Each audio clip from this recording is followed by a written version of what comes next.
Hello everyone, welcome to the podcast. और इस podcast में हम बात करेंगे शहबाज खान रमल से। वो एक असिस्टेंट प्रोफेसर हैं और एक जीपीएच ग्रेजुएट भी हैं। और फिलहाल वो डिग्री कॉलेज इलाहाबाद में पढ़ा रहे हैं और साथ ही साथ वो एजुकेशन डिपार्टमेंट जीबी के साथ भी काम कर रहे हैं। और इस पॉडकास्ट में हम बात करेंगे एजुकेशन के बारे में, जीबी के एजुकेशन के बारे में। और बात करेंगे कि क्वालिटी ऑफ एजुकेशन क्या है, disparities in education within the region, government schools and its impacts, education reforms और उनकी इम्प्लीमेंटेशन के बारे में बात करेंगे, technical education, education and migration, unemployment and changing trends in employment, choosing career, और आखिर में बात करेंगे फीमेल लीडरशिप के बारे में। Thank you. तो अस्सलाम वालेकुम सर, कैसे हैं आप? वालेकुम सलाम यासिर, आप कैसे हैं? मैं मैं बिल्कुल ठीक बिल्कुल हूँ। ठीक। क्या चल रहा है?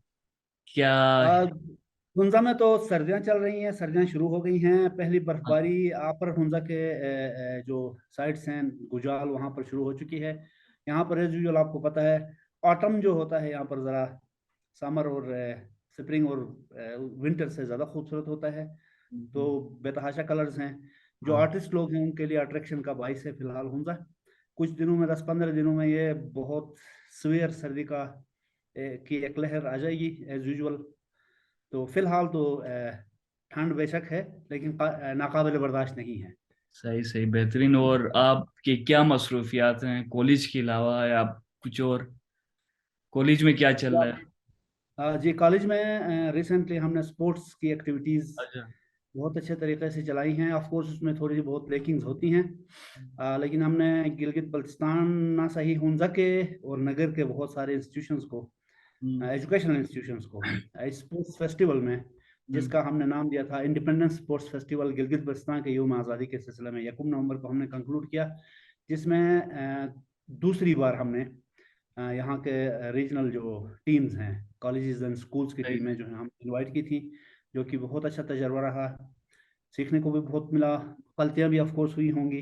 बस उन गलतियों से सीखते हुए नेक्स्ट के लिए हमने फिर प्लान बनाया हुआ है कि ना सिर्फ हम स्पोर्ट्स एक्टिविटीज़ में, रिक्रिएशनल एक्टिविटीज़ में, बल्कि एजुकेशनल एक्टिविटीज़ में भी जो स्कूल एंड कॉलेजेस हैं, प्राइवेट और पब्लिक सेक्टर दोनों के, उनको भी शामिल करके हम कोई एजुकेशनल एक्टिविटीज़ भी इंशाल्लाह मुस्तकबिल में हम प्लान कर रहे हैं।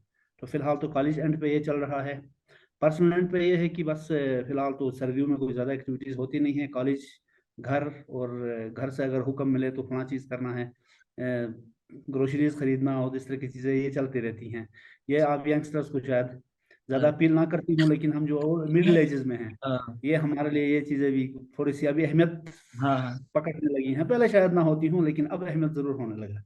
तो ये चल रहा फिलहाल। तो अगर जैसे इस पॉडकास्ट में हम बात करेंगे एजुकेशन के बारे में, तो आप क्या कहेंगे कि हमें एजुकेशन की अगर हम बात करते हैं तो किन चीज़ों से स्टार्ट करना चाहिए? एजुकेशन को पहले डिफाइन करें, या एजुकेशन हमारी ज़रूरत क्यों है, इसके बारे में बात करें। आपको क्या लगता है? दोनों इंटरचेंजेबल इस्तेमाल हो सकते हैं। अहमियत क्या है, एजुकेशन पे क्यों बात करें, दोनों में इंटरचेंजेबली हम यूज़ कर सकते हैं। सीरीज सीक्वेंस से कोई ज़्यादा फर्क नहीं पड़ेगा, कंटेंट से बेशक फर्क पड़ेगा। बिल्कुल। तो अगर यहीं से अगर शुरू करना है तो मैं ये कह सकता हूँ कि एजुकेशन जो है इंसानी ज़रूरत है। आप बेशक माजी में चले जाएं, आप 2-3 हज़ार साल पीछे पीछे चले जाएं, तो वहाँ से ही एजुकेशन शुरू हो चुकी थी। ऑफ कोर्स ये जो हम ट्रेडिशनल सेंसेस में एजुकेशन वर्ड इस्तेमाल करते हैं, जब हम इस्तेमाल करते हैं एजुकेशन को, तो हमारे जहनों में एक सेट स्कूल का, एक बाउंड्राइज स्कूल का, जिसमें क्लासरूम हो, जिसमें कोई सिलेबस हो, जिसमें कोई कोर्स ऑफ स्टडीज हो, जिसमें स्टूडेंट लर्निंग आउटकम हो, तो ये हमारे जहन में आता है। हम्म। लेकिन जब क्लासिक सेंस में एजुकेशन की बात करें, तो 1-to-1 एजुकेशन भी होती थी एक ज़माने में। 1-to-1 से अब मुराद ये है कि कोई उस्ताद हम्म। किसी शागिर्द को 1-to-1 किसी भी टॉपिक पर जो एक्सपर्ट हो, उस्ताद जिस जिस एजुकेशन के जिस फील्ड में एक्सपर्ट हो, उसके बारे में लोगों को तालीम देता था। इंडिविजुअल भी होती थी और ग्रुप्स में भी होता था। इसको क्लास नहीं कहेंगे, इसको ग्रुप्स कहेंगे हम, जो क्लासिक सेंस की बात कर रहा हूँ। तो अब जो हमारे जहनों में आता है, एक स्कूल का, एक स्कूल से पहले प्री स्कूल्स का, फिर स्कूल, कॉलेजेस, यूनिवर्सिटीज, और लर्निंग के फिर आगे स्कूल के बाद भी कंटिन्यूस एजुकेशन जिसको कहते हैं। हम्म। उसका भी कंसेप्ट आ जाता है। तो ये एजुकेशन का जो कंसेप्ट है वो अभी का नहीं है, वो सदियों नहीं हजारों साल पुराना है, मिलेनियम्स के ऊपर ये मुहित है। तो एजुकेशन तो डिफाइन इस तरह से करेंगे कि लर्निंग, जिस चीज़ का हमें नहीं पता उसके बारे में पता चलाना। पूरी तरह तो पता नहीं चलेगा अभी किसी भी एजुकेशनल उसकी बात करें, अगर थ्योरी की बात करें तो वो पूरी तरह से तो पता चलाना नामुमकिन हो जाएगा किसी भी टॉपिक के ऊपर। तभी तो कंटिन्यूइंग एजुकेशन या एजुकेशन में मजीद एवेन्यूज, मजीद राहें देखने का ट्रेंड चला आ रहा है।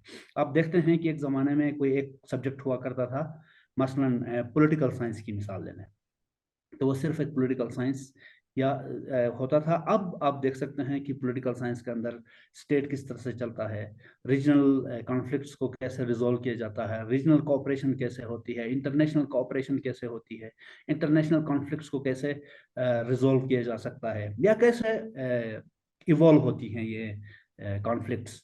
तो इस बारे में बात अलग अलग से अभी बात की जा रही है। किसी जमाने में स्टेट को एक टॉपिक के तौर पर पढ़ा जाता था, लेकिन अब स्टेट के जितने भी ऑर्गन्स हैं उनको अलग अलग सेगमेंट्स में तकसीम करके उनमें स्पेशलाइजेशन का कंसेप्ट शुरू हो गया। पहले एक जर्नलाइज्ड एजुकेशन का कंसेप्ट होता था, अब जो है वो स्पेशलाइज्ड एजुकेशन का। आप यूनिवर्सिटी में देखें, एक जमाने में यूनिवर्सिटी में बहुत सारे सब्जेक्ट्स एक सब्जेक्ट के अंडर में आते थे, अब स्पेशलाइजेशन। अब जब हम बात करते हैं, फर्ज करें इसकी स्पेशलाइजेशन की, तो नॉर्मली लोग ये समझते हैं कि अगर किसी ने पीएचडी किया हो किसी सब्जेक्ट में, तो हमें लगता है, जो लेमन है, जो जनरल पब्लिक है, उनको लगता है कि वो बिल्कुल पीएचडी वाला हर चीज पे एक्सपर्ट होगा। ऐसा बिल्कुल भी नहीं होता, बल्कि वो स्पेसिफिक जिस पे रिसर्च किया है उसमें एक्सपर्ट हो सकते हैं। अब जरूरी भी नहीं है कि एक्सपर्ट हो, क्योंकि उसी सब्जेक्ट के अंदर से, उसी एक टॉपिक के अंदर से अभी सैकड़ों, अगर हजारों नहीं तो सैकड़ों जरूर दोबारा टॉपिक्स निकलती हैं जिसके ऊपर कोई और बंदा उसके उस रिसर्च को आगे बढ़ाता है। तो अब ट्रेडिशनल टर्म्स में एजुकेशन और मॉडर्न टर्म्स में एजुकेशन जो है वो जरा डिफरेंट डायनामिक्स और डिफरेंट पैराडाइम्स में अभी तकसीम हो गया है। अगर नॉर्मल डे लाइफ में देखें तो आज के ज़माने में इर्द गिर्द देखें तो एजुकेशन को एज अ डिग्री देखा जाता है कि सिर्फ एक डिग्री लेनी है एजुकेशन में, फिर उसके डिग्री का काम यह आएगा कि वो आपको जॉब दिलाएगी, जॉब से आप कुछ पैसे कमाएंगे, फिर आपकी ये इसी तरह चलती रहेगी। मतलब बहुत ज़्यादा लिमिटेड नहीं हो गई हमारी एजुकेशन का जो कॉन्सेप्ट है, जो डेफिनेशन है। इन द सेंसेस यस, कि ये क्लोज इन होता जा रहा है कि पहले भी, अभी कुछ ज्यादा मेरा ख्याल है कि एजुकेशन को रोजगार का जरिया समझा जाता था। हम्म। आप देखें कि फर्ज करें आपने कोई डिग्री की हुई है, फर्ज करें आपने इंटरनेशनल रिलेशंस किया हुआ है, जरूरी नहीं है कि इंटरनेशनल रिलेशंस में ही आपको कहीं पर जॉब मिले। दूसरी तरफ आप देखें कि अभी स्पेशलाइजेशन का दौर है, आप जनरल एजुकेशन हासिल करते हैं तो शायद इतना इफेक्टिव नहीं होगा आपके लाइवलीहुड के लिए। अगर आप कोई स्पेशलाइज्ड एजुकेशन हासिल करते हैं तो आपके लाइवलीहुड के लिए वो ज़्यादा बेहतर हो सकता है। जनरल एजुकेशन अब दुनिया में कम से कम होता जा रहा है, लेकिन हम हमारे रीजन में स्पेसिफिकली और जनरली हम साउथ एशिया की बात करें तो जो ट्रेंड्स दुनिया में चलती हैं एजुकेशन में, जो नई नई ट्रेंड्स आती हैं, अनफॉर्चुनेटली हम तब उनको अडॉप्ट करते हैं जब उनकी यूटिलिटी खत्म हो जाएगी। फर्स्ट वर्ल्ड कंट्री में, डेवलप्ड कंट्रीज में उनकी यूटिलिटी जब खत्म हो चुकी होती है, तो हम उसमें तब होश में आते हैं कि अच्छा ये भी इस तरह का सब्जेक्ट था, हमने अभी पढ़ना है। तो अब ये है कि जिस तरह आपने मेंशन किया कि मतलब उसकी यूटिलिटी क्या लाइवलीहुड के लिए है, मैं ये नहीं समझता कि एजुकेशन को लाइवलीहुड से कनेक्ट करना चाहिए। अभी देखें कि आबादी का, दुनिया की आबादी की मिसाल है, उस आबादी का बहुत बड़ा चंक बगैर किसी फॉर्मल एजुकेशन के बहुत अच्छी अच्छी बिल्कुल। नौकरियों पे है, या वो लाइवलीहुड बगैर किसी एजुकेशनल बैकग्राउंड के भी कर रहे हैं। ड्रॉप आउट्स की मिसाल हम ले लेते हैं। आप देख लें कि मतलब ये जो नई नई आजकल के ज़माने में बड़ी बड़ी चीज़ें हो रही हैं, मिसाल ले लें आप, बिल गेट्स की मिसाल ले लें आप, मार्क जकरबर्ग की मिसाल ले लें आप, जेफ बेजोस की मिसाल ले लें। उनको हम ये देखते हैं कि मतलब वो यूनिवर्सिटी से ड्रॉप आउट हैं। लेकिन अब एक इसमें एक थोड़ा सा वो मैं ये जरूर मेंशन करूंगा हाँ। कि अब हमारी यंग जनरेशन ये समझने लगी है कि ड्रॉप आउट होके हम कोई बहुत बेहतर काम कर सकते हैं। अब देखें, वो ड्रॉप आउट इसलिए थे कि वो यूनिवर्सिटी, शायद जो भी यूनिवर्सिटी थी, उनकी मयार के ऊपर शायद नहीं थी। हम ये कहें कि नहीं जी मैं मयार का मैं नहीं हूं, लेकिन यूनिवर्सिटी जो है उसको ड्रॉप आउट कर जाऊंगा, छोड़ दूंगा तो मैं जेफ बेजोस बन जाऊंगा। ये गलतफहमी हमने दूर करनी है। सही है। बात यह है कि वो यूनिवर्सिटीज शायद उनकी कैलिबर से नीचे थी। होते हैं इस तरह के बंदे, और जाहिर है यूनिवर्सिटीज तो इंसान ही चलाते हैं, तो उनमें लैकिंग जरूर होती है।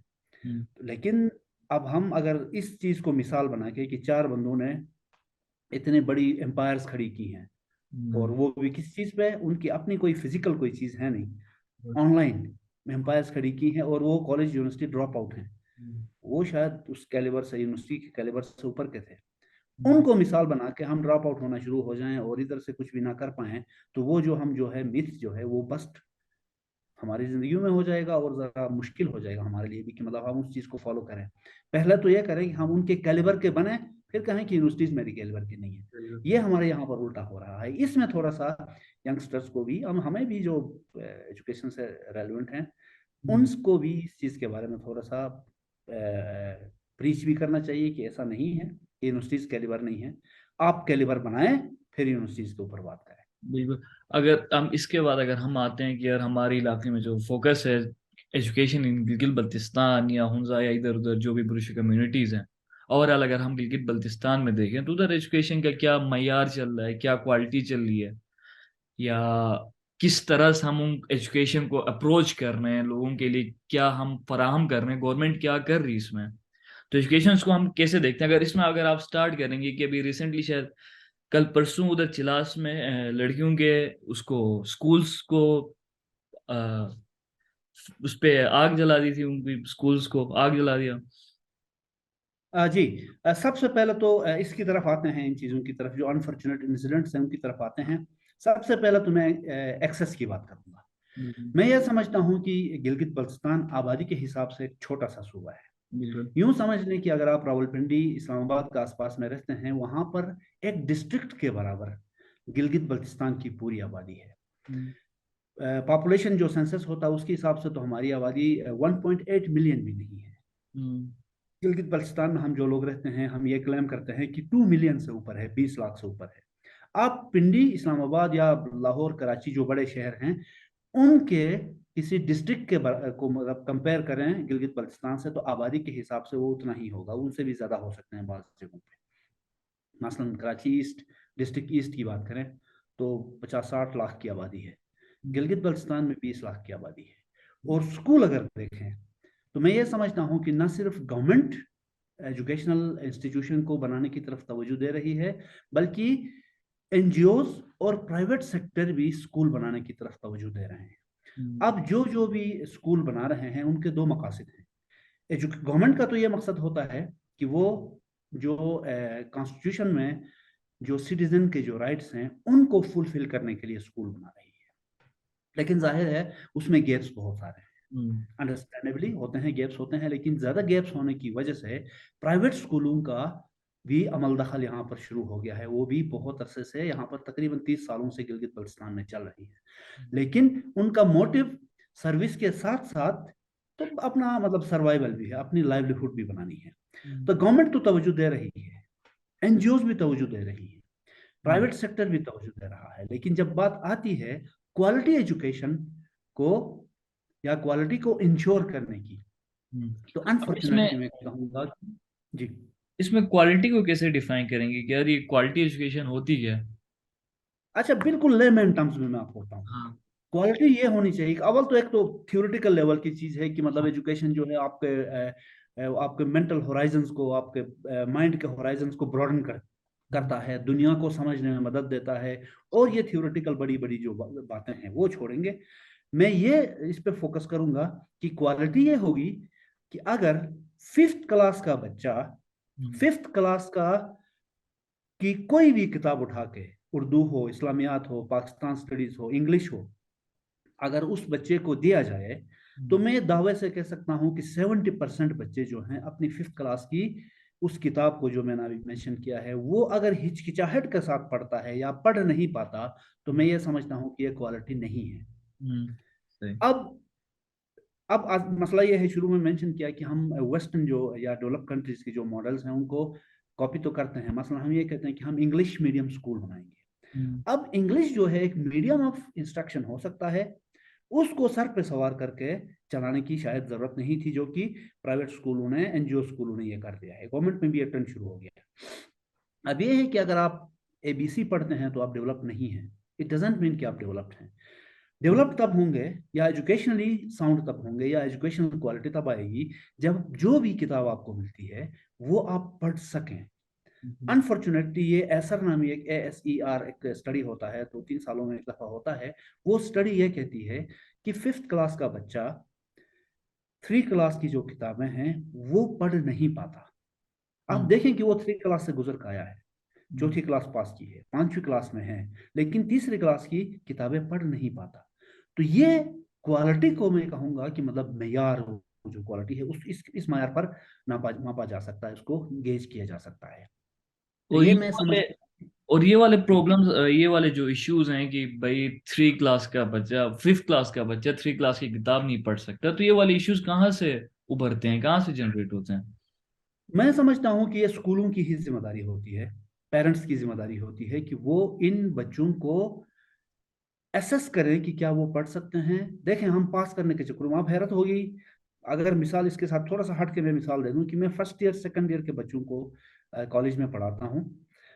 वहां पर जब हमारे पास बच्चे आते हैं तो हम एक असेसमेंट टेस्ट लेते हैं।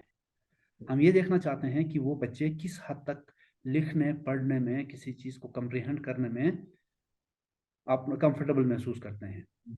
तो सरप्राइजिंगली और विद ग्रीफ ये कहूंगा कि फर्स्ट ईयर में जो बच्चा आता है, 12 से 13 साल उसने स्कूल में लगाए होते हैं, और जब आप उससे उसके नाम लिखने के लिए आप बोलते हैं, उसका नाम लिखने के लिए बोलते हैं, तो वो उर्दू और अंग्रेजी में जब नाम लिखना होता हो तो वो जो बेसिक रूल्स हैं ग्रामर के, हम्म, उस पे पूरा उतर के लिखता नहीं है।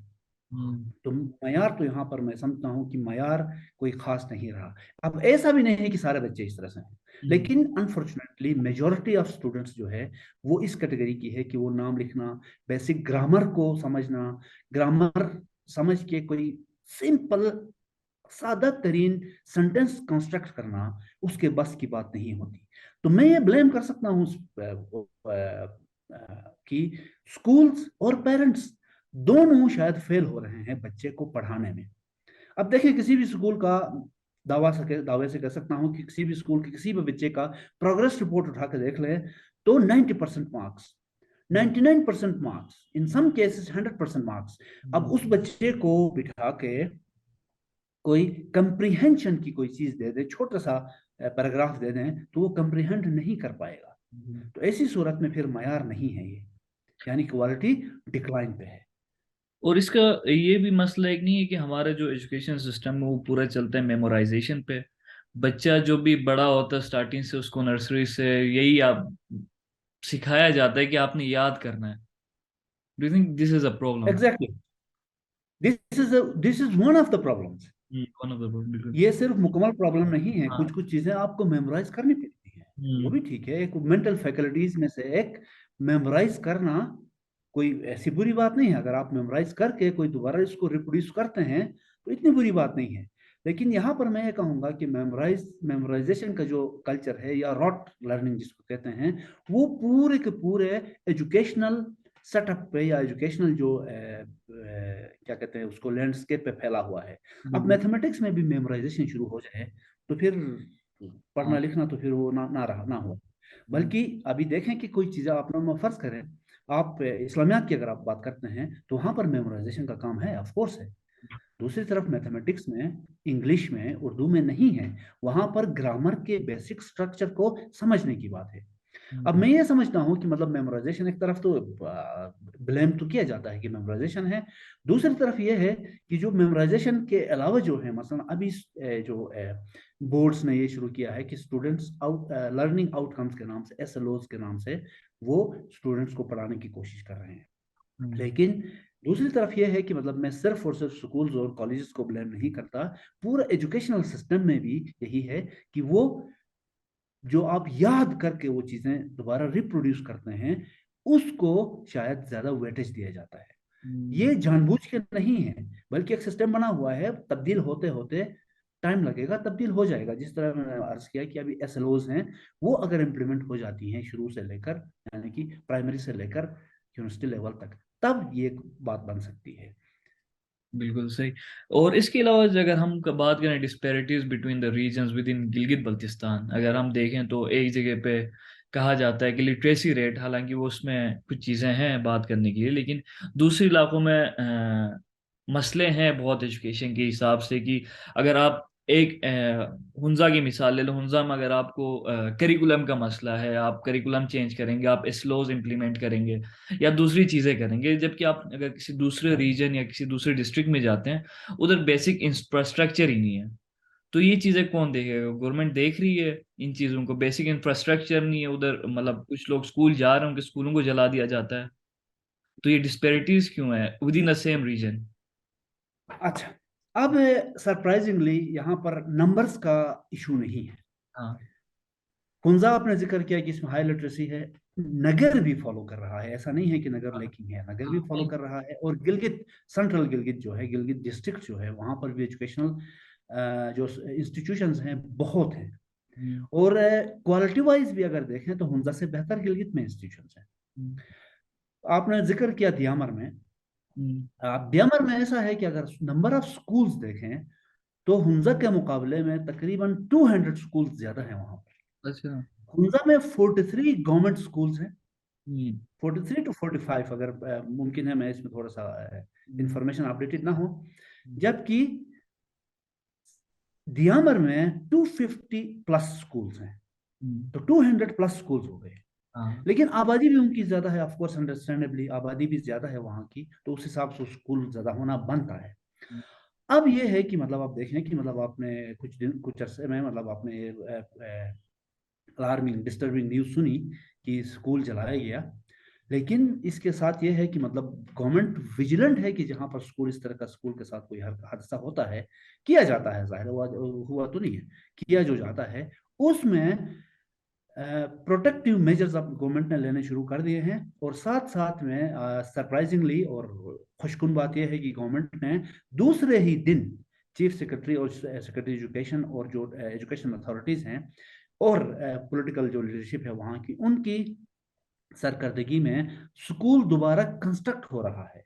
ये इसकी मिसाल नहीं मिलती आपको, पाकिस्तान पूरे में नहीं मिलती, शायद कैपिटल में भी ना मिला आपको, बिल्कुल। इस्लामाबाद में ना मिले, कि मतलब जो हादसा हुआ उसके दूसरे दिन ही दोबारा कमिटमेंट के साथ इसको वो ठीक करने के लिए दोबारा अथॉरिटीज उस स्कूल के अभी कैंपस के आसपास ही हैं अथॉरिटीज, जो एजुकेशन अथॉरिटीज हैं, और वो उस स्कूल को दोबारा बिल्ड कर रही हैं और मुमकिन है बेहतर बिल्ड करें। और साथ में उन स्कूलों के वहां पर जहां पर मसले हैं, वहां पर जहां पर थ्रेट्स हैं, उन स्कूलों की सिक्योरिटी के लिए भी सिक्योरिटी एजेंसीज के साथ मिलकर प्लान तरतीब दिया गया है।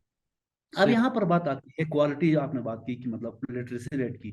एक तो मैं ये समझता हूँ कि एक क्वालिटी जो मैं स्पेसिफिकली हुंजा का सुपूत होने के नाते मैं ये कहूँगा कि जो हमने मिस बनाया हुआ है कि हुंजा सबसे आला तालीम याफ्ता जिला है, तालीम बहुत ज्यादा है। मैं मिथ को इधर अभी आपके यहाँ से बस्ट करने लगा हूँ। हम्म, बहुत सारे लोग नाराज होंगे, बहुत सारी गालियां भी पड़ेंगी, लेकिन मैं मतलब खाने के लिए तैयार हूँ। हम कहते हैं कि हम 100% लिटरेट लोग हैं। हाँ। शायद ये दावा भी कर रहा हूँ, आई डोंट नो, मतलब बहुत सारे लोग यस करेंगे, बहुत सारे लोग नो करेंगे। हमारा जो घराना है वो गुजारा पढ़ा लिखा खानदान है। हम्म, तो जो हमारी मेरे से एक स्टेप बड़े जनरेशन से पीछे जो है वो तालीम याफ्ता हैं बेशक, उससे ऊपर जितने भी घर में हैं, 5 बहनें हैं, अम्मा हैं, वालिद हयात नहीं है, वालिद थे, हम्म, तो 7 बंदे जो हैं वो गैर तालीम याफ्ता थे। हम्म, बाकी हम 7 8 हैं वो तालीम याफ्ता हैं। तो यहाँ पर आप देखें कि मतलब शायद हम 55% पढ़े लिखे हैं। मैं हम्म, पूरे मतलब इसको एक्स्ट्रापोलेट करके बिल्कुल। मैं पूरे डिस्ट्रिक्ट में फैलाना नहीं चाहता, लेकिन मैं अपने घर की मिसाल से इसलिए करना चाहता हूँ कि यहाँ पर ही रीजनेबली पढ़ा लिखा घराना होने के बावजूद अब भी 50-50 की तादाद है कि मतलब हम कुछ पढ़े लिखे हैं, कुछ नहीं है। तो ऐसी सूरत में हम जो मिस वो करते हैं, और ये कहूंगा कि 60 साल के ऊपर के 90% लोग मुमकिन हैं, या चले अंदाज मोहतात होके 50% ऊपर जो लोग हैं वो तालीम याफ्ता नहीं है। जी। हमारे सामने हैं, हयात हैं। तो इस मिस को मिस को बस्ट होना चाहिए। और क्वालिटी एजुकेशन की भी बात करूं कि मतलब ऐसी भी कोई खास मतलब हम नहीं दे पाए हैं, मेहनत जरूर की है लोगों बिल्कुल ने। एक बिल्कुल। वक्त था जब वो लीड कर रहा था, अब हुंजा लीड नहीं कर रहा है। हम्म। गिलगित अभी लीड कर रहा है, दियामर लीड करने लगेगा इंशाल्लाह, हजर लीड करेगा, नगर लीड करेगा, सिकरदू के बल्तिस्तान के डिस्ट्रिक्ट लीड करेंगे, जो कि बहुत अच्छी बात होगी।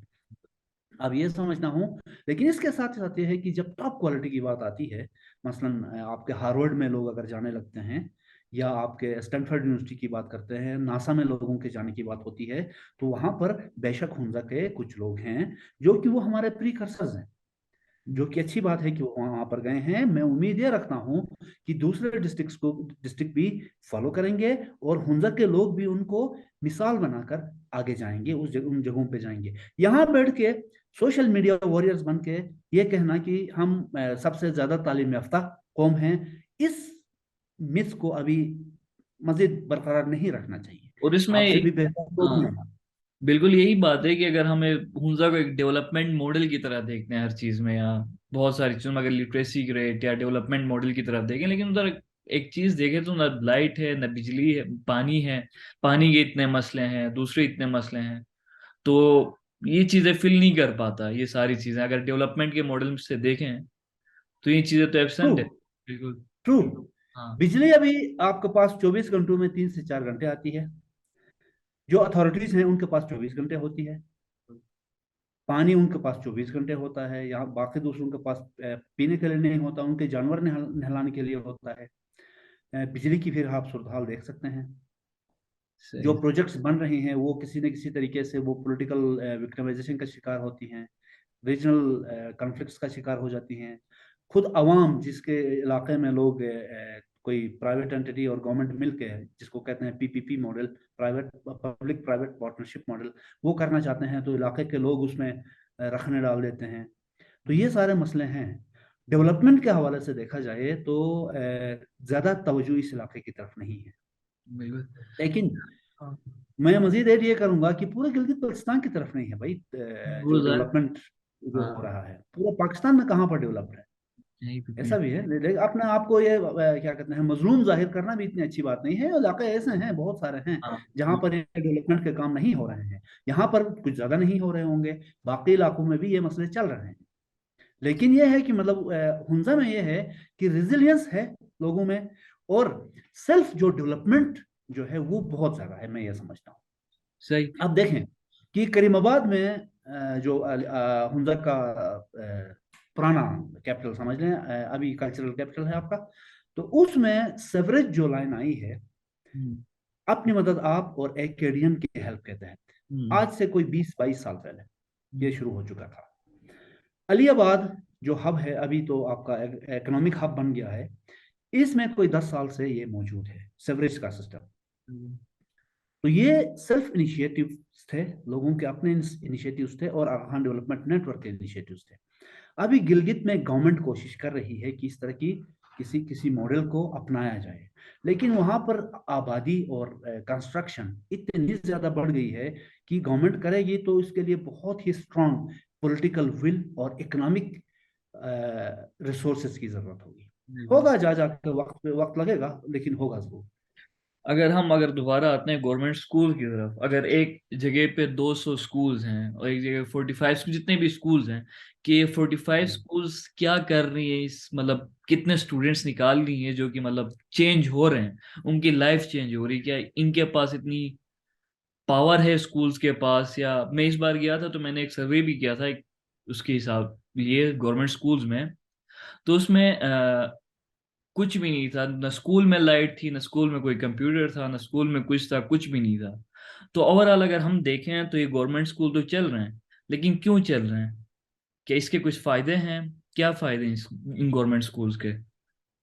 देखें, गवर्नमेंट या स्टेट की सबसे पहले 3 जिम्मेदारियां होती हैं। हम्म। एक, ह्यूमन बीइंग्स जो हैं, सिटीजन जो हैं, उनके वेलबींग का ख्याल रखें, सही। उनकी प्रोटेक्शन सबसे पहले। हाँ। दूसरा हेल्थ, हम्म। तीसरा एजुकेशन। बिल्कुल। तो मैं ये कह सकता हूँ कि जो गवर्नमेंट या स्टेट के जो ऑर्गन्स हैं, वो अगर स्कूल बनाते हैं तो वो अपनी एक ड्यूटी, सही। इननेट ड्यूटी जो होती है स्टेट की, वो पूरा कर रहे हैं। आप अब आते हैं, वहां पर क्वालिटी फैसिलिटीज नहीं है। फैसिलिटीज बेशक नहीं है, लेकिन प्राइवेट स्कूलों की निस्बत गवर्नमेंट स्कूल अब दोबारा उठने लगे हैं, क्योंकि गवर्नमेंट का यहाँ पर एजुकेशन की तरफ तवज्जो रिसेंटली, मैं कहूँगा कि पिछले 1-2 सालों में तवज्जो जो है वो गवर्नमेंट स्कूलों की तरफ हो गई है, एजुकेशन की तरफ हो गई है। और यहाँ पर अभी आपने जिक्र किया कि मतलब वहाँ पर ना कंप्यूटर है ना बिजली है, उसके लिए भी एटलीस्ट शायद ये सर्जिकल टेक्नोलॉजी ये है कि सर्जिकल कोई मेजर्स लिए जा रहे हैं, तो ये किया जा रहा है कि स्कूलों में कंप्यूटर्स भी प्रोवाइड किए जा रहे हैं। मसलन उन 43 स्कूलों में से मेरी इंफॉर्मेशन के मुताबिक अब तक 11 स्कूलों में कंप्यूटर लैब्स बनाए गए हैं, और साथ साथ में उनको सोलर एनर्जी प्रोवाइड की जा रही है, ताकि जो डिफिशियंसी है बिजली की वो पूरी हो सके। अब ये देखें कि मतलब कमेंट करने के वालों के लिए या क्रिटिक करने वालों के लिए ये काफी नहीं है कि मतलब 43 स्कूल हैं सिर्फ 11 में क्यों, ये एक सवाल जरूर है। लेकिन दूसरी तरफ ये भी देखना जरूरी है कि इनिशिएटिव तो लिया जा चुका है, कुछ वक्त जरूर लगेगा और शायद पूरे स्कूलों में ये फैसिलिटीज प्रोवाइड की जाए। तो गवर्नमेंट स्कूल जो है, पहले के जमाने में गवर्नमेंट स्कूल हुआ करते थे, वहां से बच्चे निकलते थे। लोग अभी ये कंपेयर करते हैं कि गवर्नमेंट स्कूल से पहले बहुत अच्छे बच्चे निकलते थे, वो बहुत ही अच्छी तालीम होती थी। तुम ये भी एक छोटा सा मिथ है जिसको भी बस्ट करना जरूरी है, इसलिए कि उस जमाने में प्राइवेट स्कूल थे नहीं, और इंस्टीट्यूशन जो एनजीओ थे उनके स्कूल थे नहीं। अब जब मुकाबला हो आ गया है तो फिर जाहिर है उसमें आप मुकाबले की उस नजर से देखेंगे।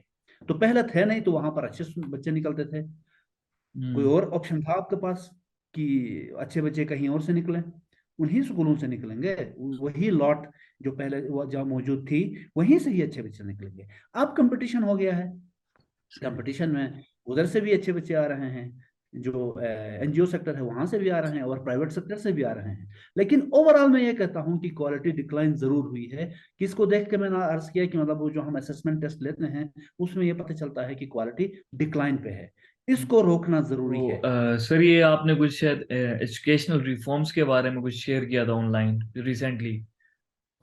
जी, ये दो दो लेयर्स में एजुकेशनल रिफॉर्म्स का था। एक तो ऐसा है कि जब एजुकेशनिस्ट को, टीचर्स को, लेक्चरर्स को स्कूलों कॉलेजों में इंडक्ट किया जाता है, तो उनको बगैर किसी ट्रेनिंग के सीधे क्लासरूम में भेजा जाता है।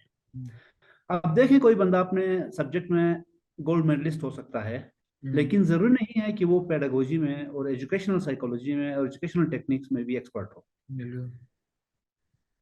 और कुछ जाहिर है नॉर्मल बैकग्राउंड से भी होते हैं और नॉर्मल डिग्रीज के साथ भी होते हैं। तो स्कूल में जब भेजा जाता है, कॉलेज में जब भेजा जाता है, तो बगैर किसी ट्रेनिंग के भेजा जाता है। सही।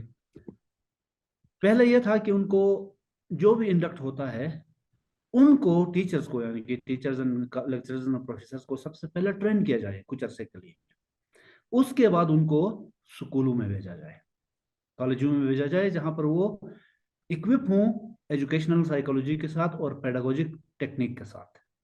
तो ये एक लेयर में था। उसी के साथ में ही रिफ्रेशर कोर्सेज का अमल दखल न होने के बराबर है एजुकेशन डिपार्टमेंट में। अगर ये हो जाता है कि मतलब टीचर्स को इंटरवल्स के साथ 1-2 सालों बाद उन सबको रिफ्रेशर कोर्सेज से गुजारा जाता है, अगर गुजारा जाएगा तो ये एक बेहतरी की तरफ, एजुकेशनल जो क्वालिटी है वो बेहतर होती जाएगी। दूसरी तरफ जहां पर बोर्ड के एग्जाम्स इन्वॉल्व ना हो, स्टूडेंट के लिए बात कर रहा हूं, कि वहां पर सिर्फ 4 चीजों को फोकस किया जाए स्कूलों में जहां पर बोर्ड एग्जाम नहीं होता। मसलन 8th क्लास तक उनको लोकल लैंग्वेज, नेशनल लैंग्वेज और एक इंटरनेशनल लैंग्वेज में एक्सपर्ट बनाया जाए। एक्सपर्ट इन द सेंस इसकी 8th क्लास तक जितना एक्सपर्ट बन सकता है, मीन कि मतलब वहां पर लिखना, पढ़ना, बोलना, सुने हुए को समझना, ये चीजें पढ़ाई जाएं लैंग्वेज के हिसाब से। एक दूसरा, बेसिक साइंसेज उनको सिखाया जाए। तीसरा, हिस्ट्री के बारे में पढ़ाया जाए। चौथा, बेसिक मैथमेटिक्स, अरिथमेटिक्स जिसको कहते हैं, वो पढ़ाया जाए। बाकी जो चीजें हैं अगर वो पढ़ने लिखने के काबिल हो जाएंगे तो वो इस्लामियात भी पढ़ सकेंगे, पाकिस्तान स्टडीज भी पढ़ सकेंगे, जो बाकी की चीजें हैं वो सारी चीजें वो खुद पढ़ सकेंगे। वहां तक उनको इन चार चीजों में इंगेज रखा जाए। अब बदकिस्मती ये है कि प्रेप क्लास के बच्चे का बस्ता अगर कोई बॉडी बिल्डर उठाए तो उसका मसल पुल हो जाए, बिल्कुल। ये एक मसला है। हाँ। तो बच्चे को जब भेजते हैं स्कूल तो वो थक का हारा ऐसा आता है घर को, वो बस्ते के बोझ से ही उसकी जो विल है पढ़ने की वो हाँ। ऑलरेडी खत्म हो चुकी होती है। तो आप घर में उसको होमवर्क कराना, उसकी अदरवाइज वेलबींग, वर्क, एक्सरसाइज भी, सोशलाइजेशन भी और स्पोर्ट्स भी उसके लिए उस एज में ज़रूरी है। 8 क्लास जाहिर सबके लिए ज़रूरी है, लेकिन 8 क्लास तक ज़्यादा ज़रूरी है। तो वो चीज़ नहीं होती तो बस्ते के बोझ तले ही वो दब जाते हैं। हम्म। तो ये एक तो मेंटल बर्डन होता है उनको ऊपर, 6 6 7 7 8 8 बाजों का 10 किताबें पढ़ाई जाती हैं, तो वो मेंटली बर्डन हो जाता है। हम्म। दूसरा, वजन बस्ते का, हम्म। उसमें बर्डन हो जाता है। बिल्कुल। तो ये चीज अगर कम की जाए तो शायद ये बेहतर होगा करके ये कुछ सजेशंस दी गई हैं एजुकेशनल उसमें अथॉरिटीज को दी गई हैं। अब कहाँ तक अमल दरामद होता है वो तो फिर अथॉरिटीज खुद डिसाइड करती हैं। अच्छा। लेकिन ये है कि प्राइवेट स्कूल्स जो भी स्कूल्स हैं वो अपने 8th क्लास तक ये इम्प्लीमेंट कर सकते हैं। इसमें कोई पाबंदी, कानूनी पाबंदी नहीं है, इसमें कोई ऐसी दूसरी पाबंदी नहीं है कि वो ना कर सके। तो तो ये बोर्ड में तो मजबूर है कि आपने कुछ सर्टेन सब्जेक्ट्स का पास करना होता है, वो वहां तक खुद खुद पढ़ जाएंगे, सीख जाएंगे। तो और एक और चीज इसमें ये है, सॉरी मैं इसमें मैं ऐड हाँ। करना चाहूंगा कि बच्चों को जबरदस्ती से बहुत 90% बल्कि 99% जगहों पे उनको 9th 10th तक सिर्फ और सिर्फ साइंस पढ़ाया जाता है। हम्म। मुमकिन है उस बच्चे का एप्टीट्यूड साइंस का ना हो, बिल्कुल। तो जरा पीछे से डिसाइड करें, 7वीं 8वीं से डिसाइड करें कि उसका एप्टीट्यूड नहीं है, तो उनके और सब्जेक्ट्स हैं। दुनिया सिर्फ साइंस में महदूद नहीं है, बिल्कुल। ह्यूमैनिटीज भी हैं, सोशल साइंस भी आर्ट्स हैं, भी। होम इकोनॉमिक्स भी हैं, आर्ट्स भी हैं, और टेक्निकल एजुकेशन भी है। और टेक्निकल एजुकेशन को हमने बिल्कुल भी नेग्लेक्ट किया हुआ है। बिल्कुल।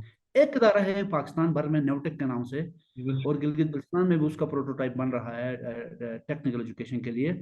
उसमें भी बच्चों को भेजा जाए। आपने सिर्फ और सिर्फ एमए पास बंदे, बेरोजगार बंदे पैदा नहीं करने, बिल्कुल। बल्कि मुआशरे को हाँ। टेक्निकल लोगों की भी जरूरत है। दुनिया अब उस तरफ रुख कर चुकी है, जिसने पढ़ना है वो पढ़ लेगा, वो आपके पास स्कूल कॉलेजेस अवेलेबल हैं, यूनिवर्सिटीज अवेलेबल हैं। लेकिन दूसरी तरफ टेक्निकल एजुकेशन ना होने की वजह से यहाँ पर एक तो हम रोना ये रोते हैं कि मतलब हमारे पास रोजगार नहीं है। दूसरी तरफ जब हम आप ढूंढने लगते हैं कि मतलब किसी ढंग के आपके टेक्निकल एक्सपर्ट को घर के मसलों के लिए, अपनी गाड़ी के लिए, किसी भी चीज के लिए जब ढूंढने निकलते हैं तो पता चलता है कि वो भी मौजूद नहीं है। वजह बिल्कुल। यह है कि हम एजुकेशन में ये मौके लोगों को नहीं देते। तो जी। ये कुछ सजेशन दी गई थी, अब देखते हैं क्या होता है आगे। अच्छा, बिल्कुल बेहतरीन। अगर इसमें बात करें कि अगर ये सजेशन तो लग तो अच्छी ही रही हैं, बेहतरी के लिए लग रही हैं, तो इसके क्या मतलब, अगर वो मना करते हैं, वो अप्लाई नहीं करते, तो वो क्यों नहीं करेंगे? उनकी वजह क्या हो सकती है? उनके इंटरेस्ट या आइडियोलॉजिकल प्रॉब्लम्स हो सकती हैं? क्या हो सकता है कि वो लोग इसको इम्प्लीमेंट ना करें? क्या चीजें रोक रही आइडियोलॉजी, हैं? आइडियोलॉजिकल नहीं कहूंगा, हम्म। क्योंकि ये मुश्किल काम है, और हम्म। इंसान की खसलत है कि मुश्किल काम को वो छोड़ देता है। सही। मुश्किल काम नहीं करते हम। हाँ। जो चला आ रहा है उसको चलाएं, किसने कल कल को जवाबदेह होना है करके वो चीजें छोड़ी जाती हैं। तो आई होप कि मतलब हो जाएंगी। देखें ये स्टेट के जो मुल्की मामला जो होते हैं या एजुकेशनल, इसकी चूंकि एजुकेशन की बात कर रहे हैं, तो इन मामला में तब्दीली जरा मुश्किल से ही आती है। वो हम्म। जो चलाया जा रहा है वो एक टेस्टेड मॉडल होता है, तो टेस्टेड मॉडल को चलाया जाए। हम्म। नंबर जितने ज्यादा आते हैं ठीक है, सबकी वाह वाह होती है। हाँ। फेसबुक पे पेरेंट्स के लिए एक बहुत बेहतरीन वो मिल जाता है कि मेरा बच्चा 98% के साथ, जब आप ग्राउंड में देखते हैं तो वो बेचारा उस अपने 98% मार्क्स के बर्डन के साथ दबा हुआ होता है, और वो एक्चुअल में बेचारा वो काफी मुश्किलात में होता है। तो गवर्नमेंट भी यही है कि मतलब गवर्नमेंट में मेरे आप जैसे बंदे हैं ना, तो बिल्कुल। हमारे पास इस तरह की कोई सजेशंस आती हैं, तो जो चला आ रहा है यार वो बहुत आसान है, उसको चलाओ बस। हम्म। नई चीज करना बहुत मुश्किल काम होता है। इसलिए मैं होपफुल तो नहीं हूं, लेकिन देखें कि मतलब मौजूदा प्रोविंशियल जो गवर्नमेंट के हाई अप्स हैं वो इन चीज़ों को सीरियस ले रहे हैं। मैं नहीं कह रहा कि मेरी चीज़ों को सीरियस ले रहे हैं, लेकिन एजुकेशन को सीरियस ले रहे हैं। सही। तो आप देख चुके हैं कि एजुकेशन एक्सपो भी कुछ दिन पहले हुआ, जो कि बहुत ही अच्छा रहा है। लोगों का एक्सपोजर, स्टूडेंट्स का एक्सपोजर बहुत बढ़ गया है उसमें। इसमें भी लोगों को एतराज़ात हैं, लेकिन देखें, जहां पर कोई बंदा 100 काम करेगा उसमें से अगर 90 खराब होते हैं तो भी इतनी बुरी बात नहीं है। मैं कहता हूँ 10 तो ठीक हो रहे हैं ना, उसकी तरफ भी देखना चाहिए। सही। तो और अगर हम टेक्निकल एजुकेशन की आपने बात की, तो ऐसा नहीं है कि हमारे उधर बहुत जरूरत टेक्निकल एजुकेशन की, जरूरी नहीं कि हर बंदा वही स्कूल जाए। अभी शायद रिसेंटली बात चल रही थी माउंटेनियरिंग स्कूल की। क्या हम ऐसे फील्ड्स में जा रहे हैं जहां हमें जरूरत है, जहां जिस माशरे में हम बड़े हो रहे हैं, जैसे अगर हम माउंटेनियरिंग स्कूल जा रहे हैं या कुछ ऐसी डिग्री कर रहे हैं जिससे मतलब हमारे माशरे से ही हमें फायदा मिल सके, जैसे अगर मिनरल्स के बारे में मैं पढ़ रहा हूँ, क्या ये जरूरी बेशक है ये वाले टेक्निकल स्कूल्स वगैरह उधर? टेक्निकल स्कूल्स देखें, टेक्निकल फील्ड्स की जरूरत तो है ना। हाँ। टेक्निकल फील्ड्स की इसलिए जरूरत है कि एक फर्स्ट ऑफ ऑल ये है कि दुनिया में 50-50 से भी ज्यादा जनरल स्कूलिंग और टेक्निकल स्कूलिंग, ये दोनों चीजें चल रही हैं। जो अच्छे ममालिक हैं, जो डेवलप्ड ममालिक हैं, उसकी बात करें, स्वीडन की बात करें, जर्मनी की बात करें, इंग्लैंड की बात करें, ऑस्ट्रेलिया की बात करें, फिनलैंड की बात करें, या जो डेवलप्ड कंट्रीज हैं वहां पर देखें, तो आपको ऑप्शन दिया जाता है कि आपने पढ़ना क्या है, हम्म। सीखना क्या है। से- पढ़ना क्या है और सीखना क्या है, जरा डिफरेंट चीजें हैं। तो सीखने में वो टेक्निकल उसकी तरफ चले जाते हैं। आपको हैरत होगी कि ऑस्ट्रेलिया जैसे मुल्क में 4 साल की कारपेंट्री की डिग्री होती है।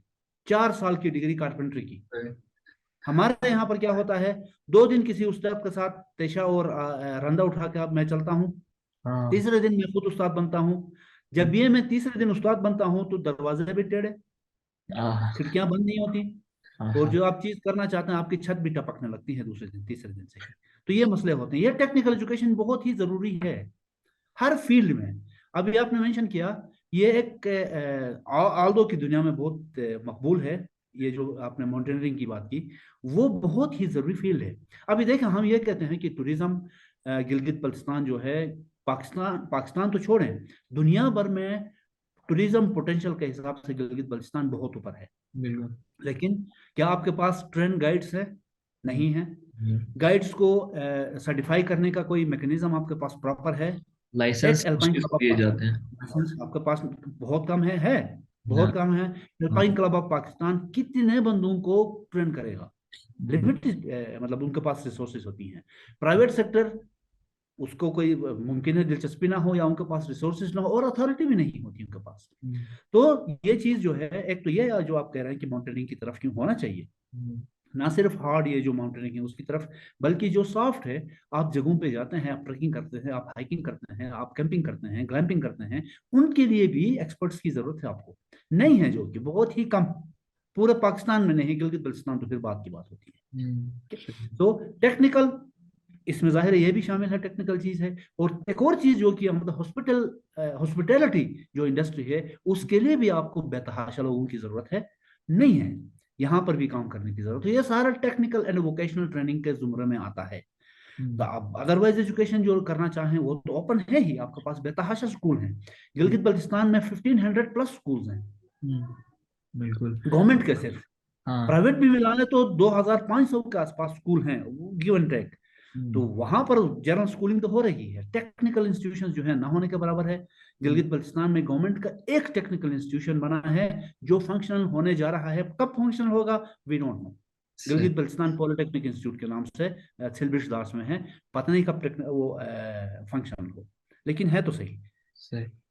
तो अगर हम इसमें देखें, अगर अगली बात हम करें, तो एजुकेशन और माइग्रेशन, जितने भी हमारे जीबी के लोग हैं सारे आए हुए हैं शहरों की तरफ पढ़ाई के चक्कर में।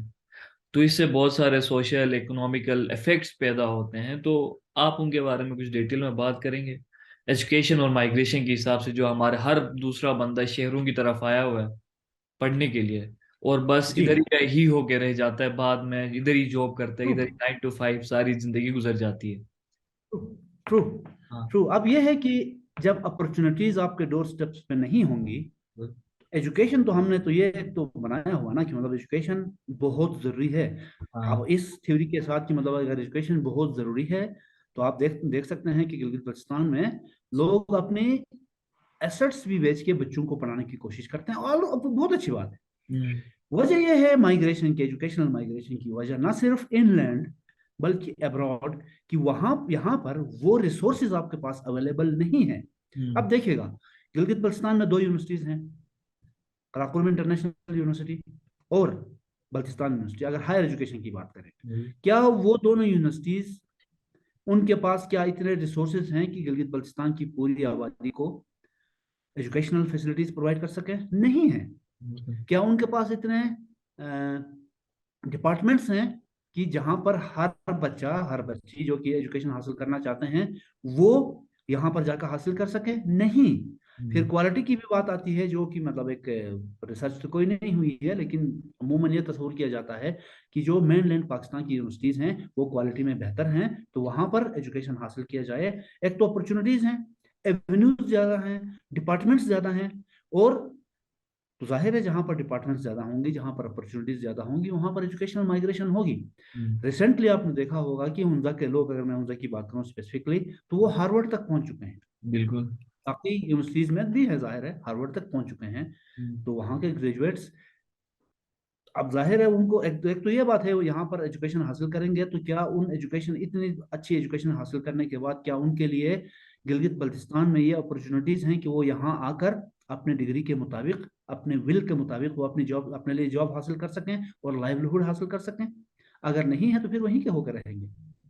बहुत सारे इस तरह के, मतलब अभी अभी आपके मतलब टेक्नोलॉजी में एक डिजिटल माइग्रेंट्स का भी एक वो आ रहा है, लेकिन ये भी हो रहा है अभी। अपॉर्चुनिटीज जहां पर होंगी वहां पर लोग जाएंगे, अपॉर्चुनिटीज प्रोवाइड नहीं करेंगे तो लोग नहीं रहेंगे स्पेसिफिकली। लेकिन इसके साथ साथ ये है कि अगर फिर हुनर की बात करें तो ये एक एक खुशाइंद बात यह है कि पढ़े लिखे लोग दोबारा अपने इलाके की तरफ आना चाहते हैं, ये विल है। शायद गिलगित बल्तिस्तान में सबसे ज्यादा यहाँ पर ये विल है कि अपने इलाके की तरफ दोबारा आना है और अपना कंट्रीब्यूशन देना है, कि मतलब इलाके को, मुल्क को बेहतर करने के लिए यहाँ पर बैठ के भी काम किया जा सकता है।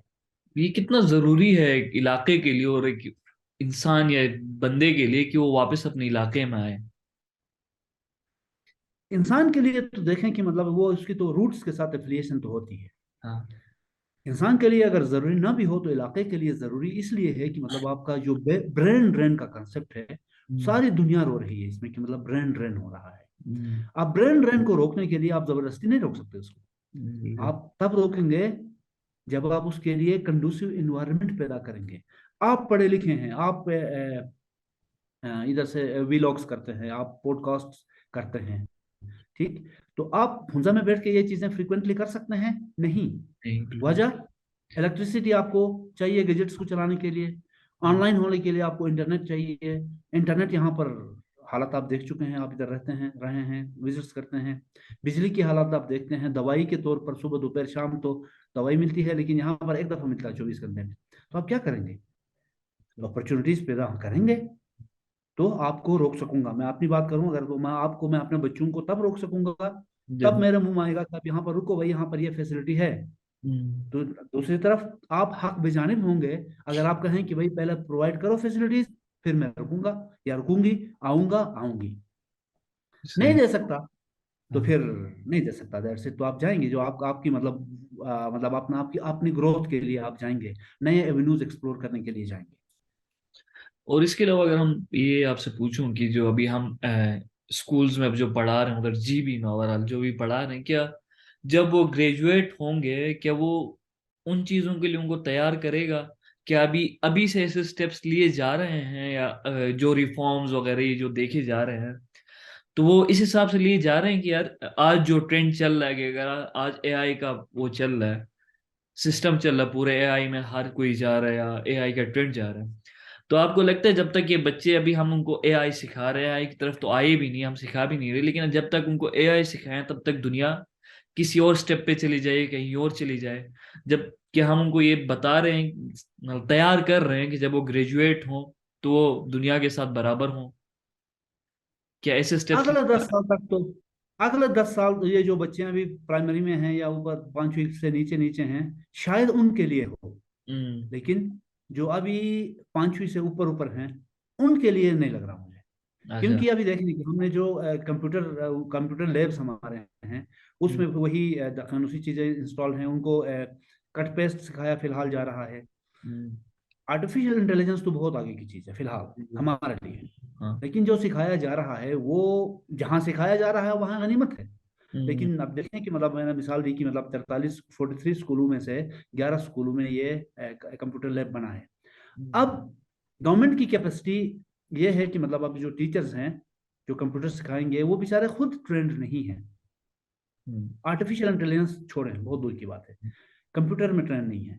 जब कंप्यूटर में ट्रेन नहीं होंगे तो बच्चों को क्या सिखाएंगे? सही तो बात। ये एक तो ये है कि जरूरत के हिसाब से बढ़ती जाएंगी चीजें। अभी इनिशिएटिव लिया गया, फर्स्ट पहला पहला कदम रखा गया, फर्स्ट करें, उस स्टेप के भागने के मरहले में आने तक आर्टिफिशियल इंटेलिजेंस मुमकिन है। आर्टिफिशियल इंटेलिजेंस और इमोशनल इंटेलिजेंस का कोई मिक्सचर आके फिर हम हैरान और परेशान बीच रास्ते में खड़े हो जाएं कि मैंने तो यार आर्टिफिशियल इंटेलिजेंस पढ़ी है, अभी इमोशनल आर्टिफिशियल का एक मिक्सचर आ रहा है, तो क्या करूं? हम्म। ये मतलब जो जनरेशन इस वक्त स्कूलों में है उनके लिए तो मुझे कोई नहीं लग रहा। मुस्तकबिल में होपफुली, जो मैंने अर्ज किया कि पहले की गवर्नमेंट कुछ कर रही है, स्टेप्स ले रही है, अगर वो इसी पेस के साथ चलती रही तो अगले 10-15 सालों में शायद हम ऐसे बच्चे पैदा कर सकें जो कि आर्टिफिशियल इंटेलिजेंस और ये जो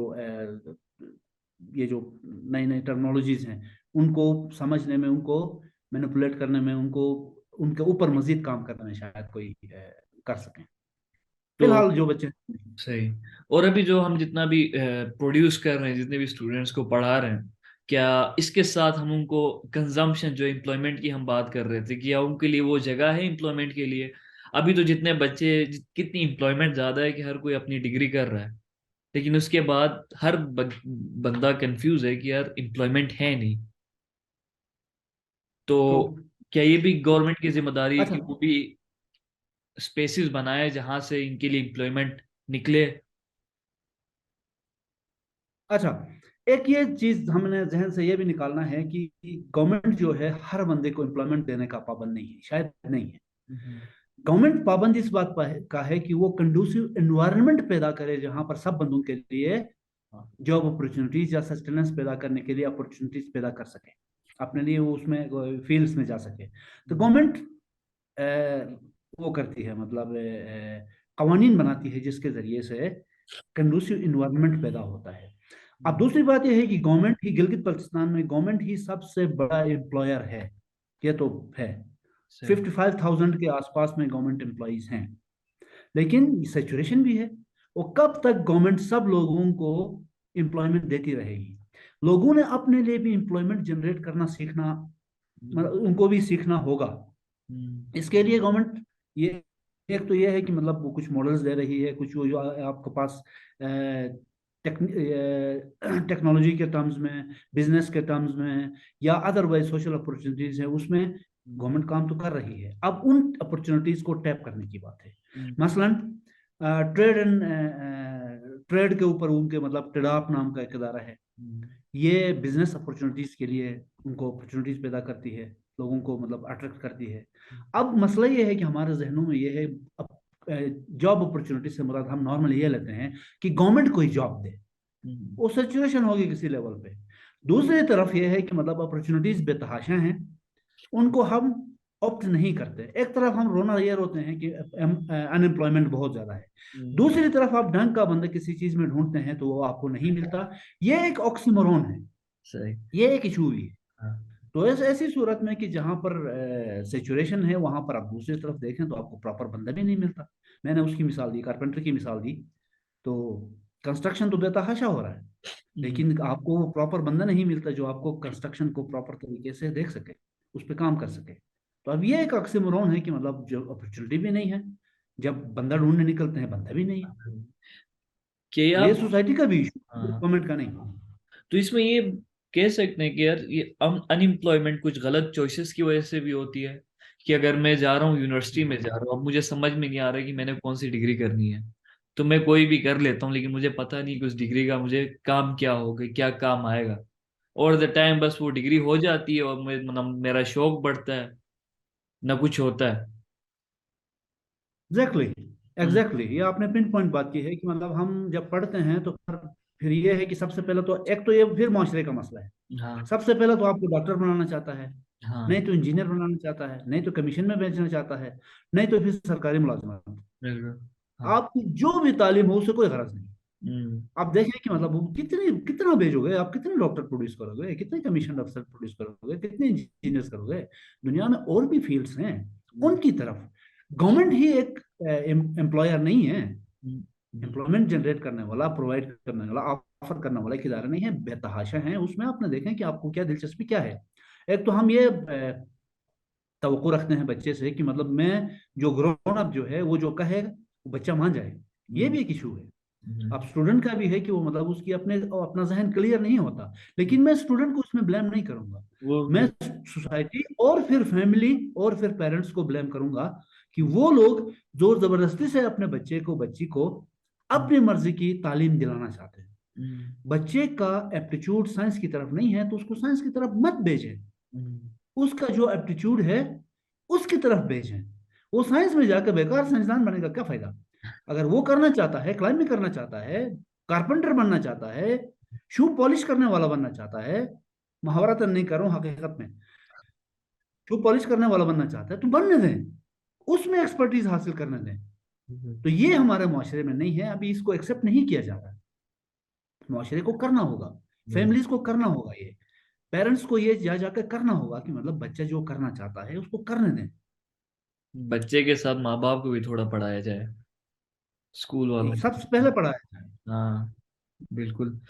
इसमें जो हमारा है, जो एजुकेशन और फंड्स के हिसाब से, तो इसमें क्या हिसाब होता है, फंड्स किस तरह मिलती हैं और फंड्स का मिसयूज किस तरह होता है एजुकेशन सेक्टर में? कि अगर इसमें अगर एक चीज देखें तो अगर कोई टीचर ट्रेनिंग हो रही है तो उस पर इतना ज्यादा खर्चा होता है कि वो डायरेक्ट जितना एजुकेशन पे टीचर को समझाया जाता है वो 1% होता है, और 99% उसके आगे पीछे के खर्चे हो रहे होते हैं। ट्रू, ये होता है। हम्म, देखें, हम्म, गवर्नमेंट जो लिमिटेड फंड्स हैं हम्म, उसमें से हर स्कूल को, हर एजुकेशनल इंस्टीट्यूशन को, ये मैं गवर्नमेंट सेक्टर की बात कर रहा बिल्कुल। हूं, उसमें हर इदारे को एक ड्यू शेयर मिलता है। हम्म, अब उस स्कूल में बैठा हुआ लीडर, प्रिंसिपल हो सकता है, हो सकती हैं, हेडमास्टर हो सकता है, हेडमिस्ट्रेस हो सकती हैं, अब वो उन पे डिपेंड करता है कि वो उस फंड को कैसे यूटिलाइज करते हैं। सही। हमारे सामने ऐसी मिसालें हैं जहां पर उसी फंड में बेहतरीन इंस्टीट्यूशंस डेवलप हुए हैं। हमारे पास ऐसी मिसालें हैं उससे ज्यादा फंड में इंस्टीट्यूशन जो है किसी किसी अस्तबल का नजारा नजारा पेश कर रहा है। हम्म, ये डिपेंड करता है उस लीडर पर जो उस वक्त स्कूल में, कॉलेज में, इंस्टीट्यूशन में मौजूद हूँ। यह डिपेंड करता है। हम्म, बाकी करप्शन की बात की आपने, हर जगह पर होती है। क्योंकि मैं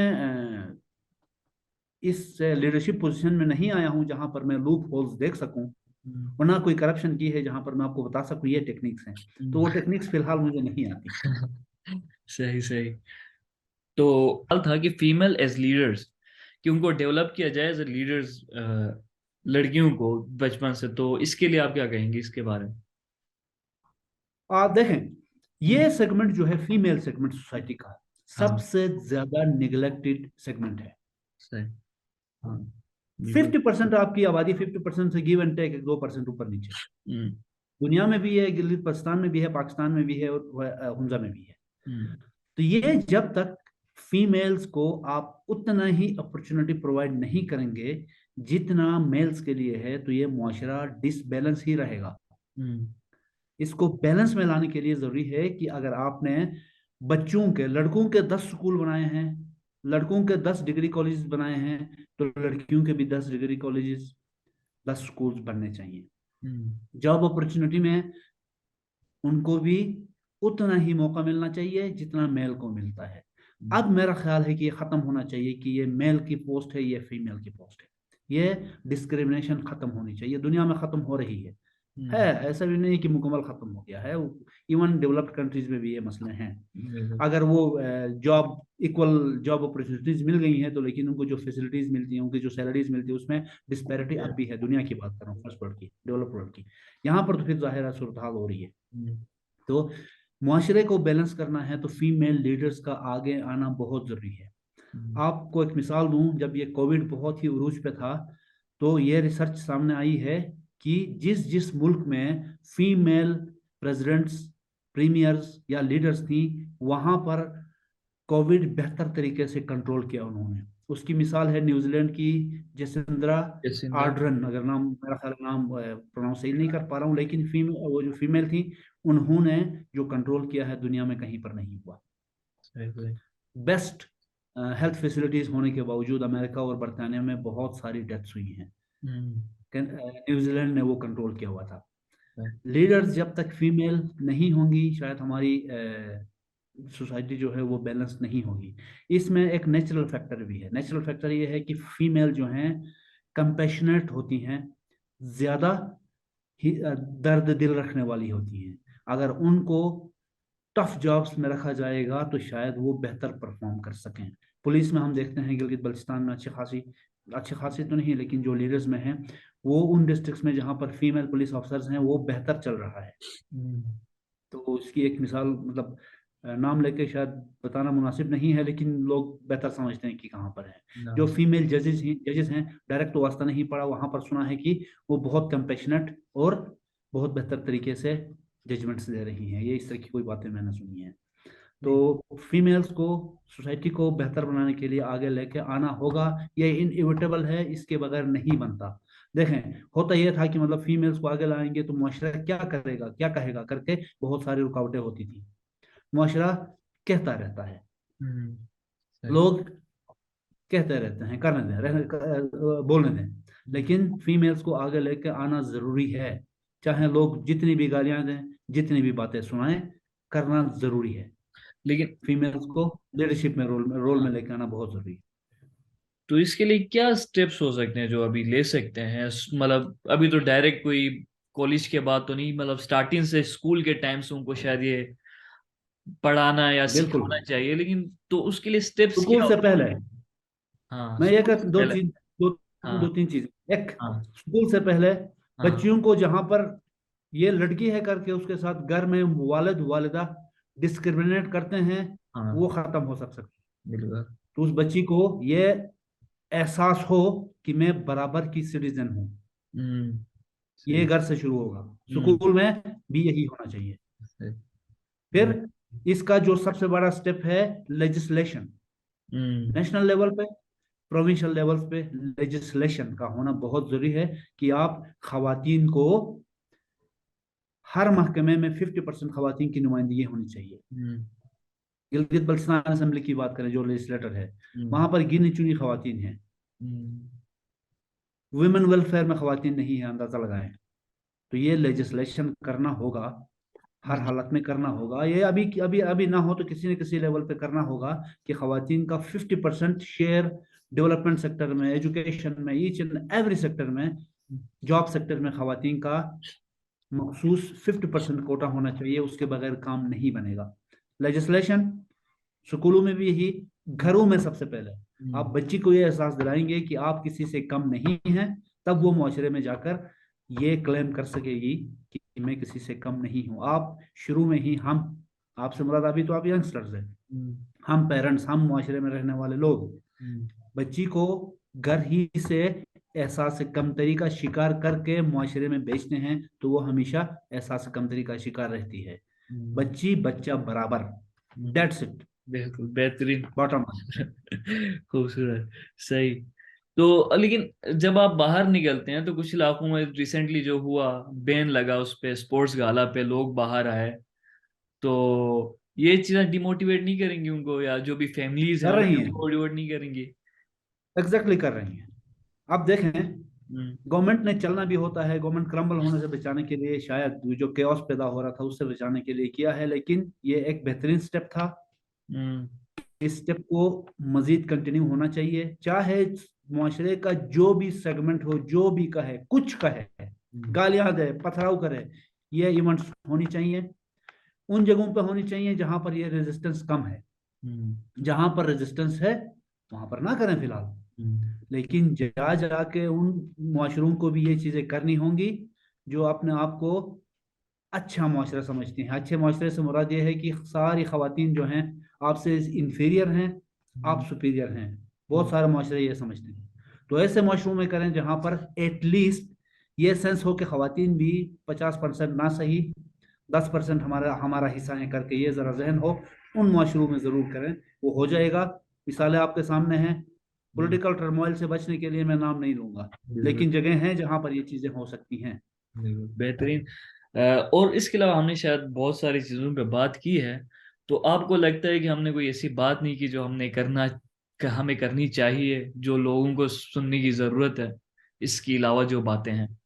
एजुकेशन के हिसाब से, या आप अपना कोई मैसेज देना चाहते हो? एजुकेशन के हिसाब से मेरा ख्याल है सारी चीज़ें कवर हो गई हैं, हम्म। लेकिन विमेन लीडरशिप के हिसाब से मैं कहूँगा कि हम्म। हम एक सेगमेंट शायद मिस कर गए हैं कि आपके पास विमेन लीडर्स हैं। हम्म। समीना बेग की मिसाल लें, बिल्कुल। डायना बेग की मिसाल लें, अनीता करीम की मिसाल लें, करीम। और वो छोटी जो हमारी बच्ची है हम्म। नूरुलैन, जो होपर से ताल्लुक रखती है, जो 4 5 6 7 साल की बच्ची है, स्कीइंग में पता नहीं कहाँ कहाँ पहुंच गई है, उसकी मिसाल लें। और स्कीइंग में करीम करीम की बेटियां मेरा ख्याल है नालतर से वो हैं। इस तरह की बहुत सारी खवातीन हैं स्पोर्ट्स के मैदान में, तालीम के मैदान में। उसकी मिसाल ले लें, कोई उनका फैमिली नेम मुझे याद है, सिरंग है शायद, एक डॉक्टर हैं जिन्होंने कोई इंटरनेशनल फोरम पे कोई किताब भी पब्लिश की है, आंखों की किसी मतलब आंख कोई कोई मेडिकल टर्मिनोलॉजी मुझे नहीं पता, लेकिन आंखों पे उसने कोई किताब लिखी है। इस तरह के लोग हैं हमारे सामने हैं, बिल्कुल लिविंग हैं, और अभी मजीद इंशाल्लाह वो आगे बढ़ेंगी। उन लीडर्स को भी वो करने की जरूरत है, ड्यू रिगार्ड देने की जरूरत है कि वो मतलब नामसाइद हालात में उन्होंने अपने आप को मनवाया है। तो गिलगित बल्चिस्तान की सारी बच्चियां उतनी ही कैपेबल हैं, तो वो भी अपने आप को मनवा सकती हैं। एजुकेशन के फील्ड में बेतहाशा हैं, डॉक्टर्स बेतहाशा हैं, बिल्कुल। नर्सिस बेतहाशा हैं, ना सिर्फ पाकिस्तान में बल्कि दुनिया भर में खिदमत अपनी दे रही हैं। हम्म। पॉलिटिक्स में भी अभी अभी आने लगी हैं। बिल्कुल। आपकी एजुकेशन में जो एडवाइजर हैं, दरल डिस्ट्रिक्ट से उनका ताल्लुक, दरल से उनका ताल्लुक है, दियामर डिस्ट्रिक्ट से, हम्म। तो हैं हमारे पास लीडर्स। उनको मल्टीफोल्ड करने की जरूरत है, यानी कि उनको इस तरह का अगर एक हैं तो 10 करने की जरूरत है, 10 हैं तो 100 करने की जरूरत है। मैसेज मेरा ये है। Thank you sir, thank you for your time. आप आए, इतनी बेहतरीन बातें की, तो बहुत बहुत जी, शुक्रिया आपका। आपका बहुत शुक्रिया, आपने अपने पॉडकास्ट में मुझे लिया। आई होप कि मतलब आपका पॉडकास्ट आगे भी बढ़ेगा इंशाल्लाह। बहुत से बेहतर, मुझसे बहुत बेहतर लोग गिलगित बल्चिस्तान में हुंजा में हैं, तो आप उनसे भी इस तरह इस्तेफादा हासिल करते रहेंगे। Thank you very much. Thank you sir, thank you.